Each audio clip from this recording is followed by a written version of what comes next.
Olá, boa noite a você. Este é o Jornal da Record. Condenados por roubo de ouro no Aeroporto Internacional de São Paulo têm penas aumentadas. Presidente Lula discursa nesta terça-feira na abertura da Assembleia Geral da ONU. O Jornal da Record já está no ar.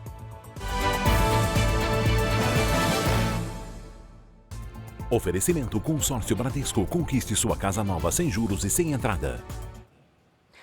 O ministro da Justiça, Flávio Dino, prometeu uma apuração rápida do caso da menina Heloísa.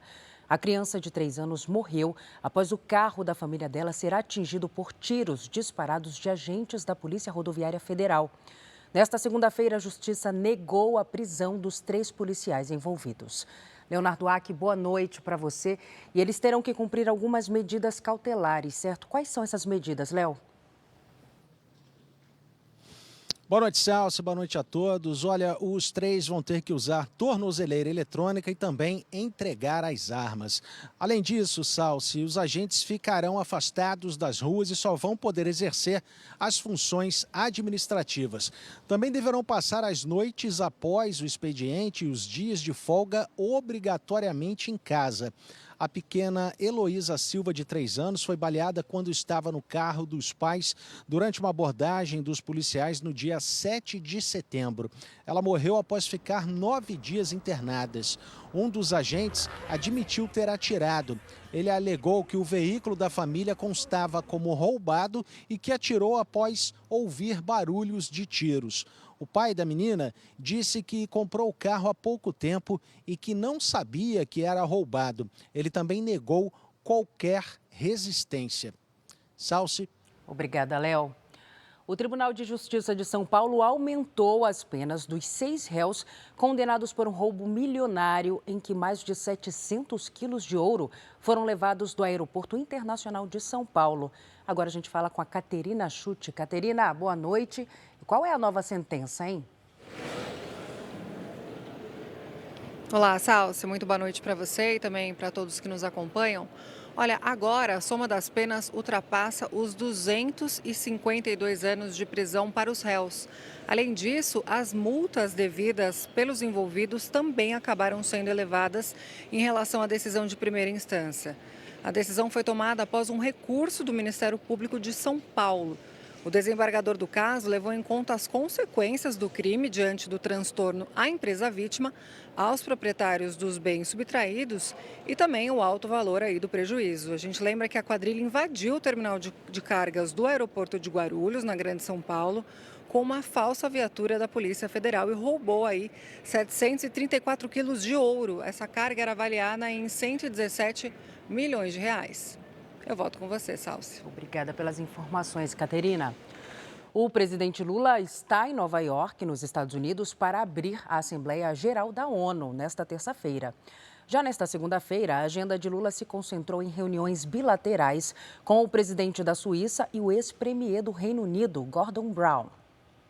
A onda de calor incomum prevista para essa semana no Brasil e as mudanças climáticas pelo mundo foram alguns dos assuntos tratados no encontro de Lula com o presidente da Suíça, Alain Berset. A reunião desta manhã foi a primeira bilateral na agenda do presidente brasileiro em Nova York.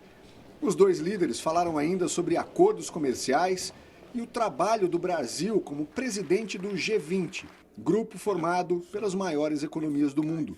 Lula também se reuniu com o ex-primeiro-ministro do Reino Unido, Gordon Brown, para discutir o cenário político global. Depois das reuniões, a equipe do Itamaraty se concentrou no discurso a ser apresentado pelo presidente brasileiro na Assembleia Geral da ONU. É a 8ª vez que Lula vai abrir o evento. O combate à fome no mundo e a defesa da Amazônia devem ser os principais temas abordados. Tradicionalmente, o Brasil é o primeiro a discursar no plenário durante a cúpula anual das Nações Unidas, que reúne 193 países. Também em Nova York, o ministro da Fazenda, Fernando Haddad, e a ministra do Meio Ambiente, Marina Silva, anunciaram a emissão de títulos verdes para financiar projetos sustentáveis. A expectativa do governo é arrecadar 10 bilhões de reais já no lançamento desses títulos. Na quarta-feira, Lula tem encontros bilaterais previstos com os presidentes dos Estados Unidos e da Ucrânia. Na reunião com Joe Biden, o brasileiro deve anunciar um programa de apoio a leis trabalhistas. Já Volodymyr Zelensky aceitou o convite feito por Lula e os dois se encontram também nesta quarta-feira. O presidente brasileiro quer se colocar como um dos mediadores do conflito armado entre Rússia e Ucrânia. Aqui no Brasil, o deputado Ricardo Salles, relator da CPI do MST, vai pedir o indiciamento de pelo menos 10 pessoas. E o Matheus Escavazini tem os detalhes para a gente, direto de Brasília. Matheus, boa noite. Boa noite para você, Salsi. Ricardo Salles, do PL de São Paulo, quer o indiciamento do ex-ministro do Gabinete de Segurança Institucional, Gonçalves Dias, do líder da Frente Nacional de Luta, José Rainha, e do deputado federal pelo PT, Valmir Assunção. A expectativa é que o relatório seja lido na próxima quinta-feira, último dia da comissão na Câmara. No documento, Salles classifica o movimento dos trabalhadores rurais sem terra como criminoso e culpa o atual governo pelo aumento das ocupações neste ano. Deputados da base governista pretendem apresentar outro relatório defendendo o MST e sem os pedidos de indiciamento. A aprovação de um relatório ainda é incerta. Após os partidos trocarem deputados que fazem parte da CPI, houve um equilíbrio de forças entre os deputados do governo e da oposição. Salce. Obrigada, Matheus. Um novo boletim médico revela que o ator Kaique Brito apresenta uma boa evolução no quadro clínico. Segundo o hospital, ele passa por procedimentos de fonoaudiologia e fisioterapia. Kaique foi atropelado no dia 2 deste mês, no Rio de Janeiro. E os corpos de 3 vítimas do acidente de avião que matou 14 pessoas no Amazonas chegaram durante a noite em Goiânia. O Douglas Fernandes tem as informações para a gente. Oi, Douglas. Boa noite, Salsi. Boa noite para o pessoal de casa. O primeiro voo trazendo os corpos de 3 dos 5 goianos vítimas do acidente chegou aqui no hangar do estado em Goiânia por volta das 9h30 da noite. Os corpos de Marcos de Castro Zica e Renato Souza de Assis foram levados para cemitérios aqui da cidade. Já o Iter Ferreira de Farias será velado na cidade de Itumbiara, interior de Goiás. Os outros 2 corpos foram levados inicialmente para Brasília por uma empresa de táxi aéreo. Depois devem ser encaminhados aqui para Goiânia. Fábio Campos de Assis será velado em Anápolis e Gilcrécio Salvador de Medeiros, aqui mesmo no município. O acidente aéreo aconteceu sábado no aeroporto da cidade de Barcelos, no interior do Amazonas.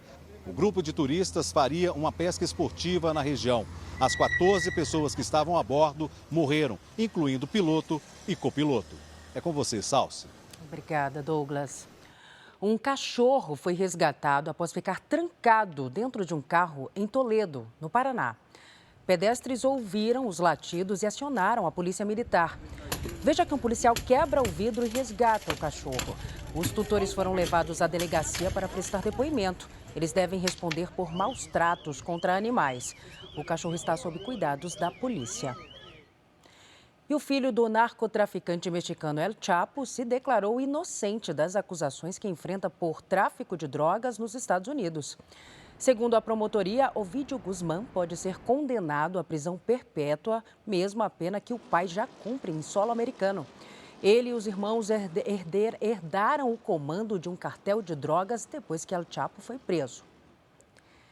E agora o futebol. Pelo Campeonato Brasileiro, Corinthians e Grêmio fizeram um grande jogo com 8 gols. E o Santos respirou um pouco na briga contra o rebaixamento, virando o jogo contra o Bahia. Na Fonte Nova, em Salvador, Camilo fez 1-0 para o Bahia contra o Santos.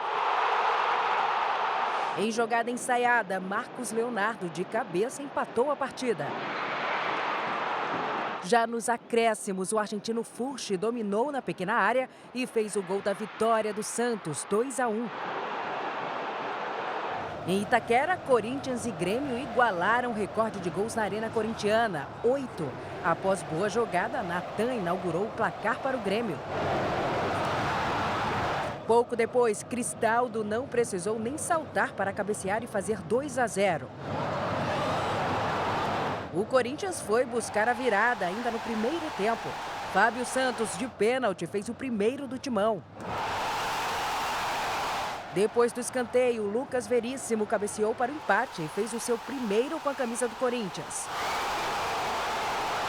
Poucos minutos depois, também de cabeça, Yuri Alberto fez 3-2. Logo no começo do segundo tempo, Everton Galdino, que tinha acabado de entrar, empatou o jogo novamente com esse golaço. Luiz Soares recebeu na área e chutou de bico, virando o jogo a favor do Grêmio. E Juliano completou o show de gols em Itaquera. Corinthians 4, Grêmio também 4.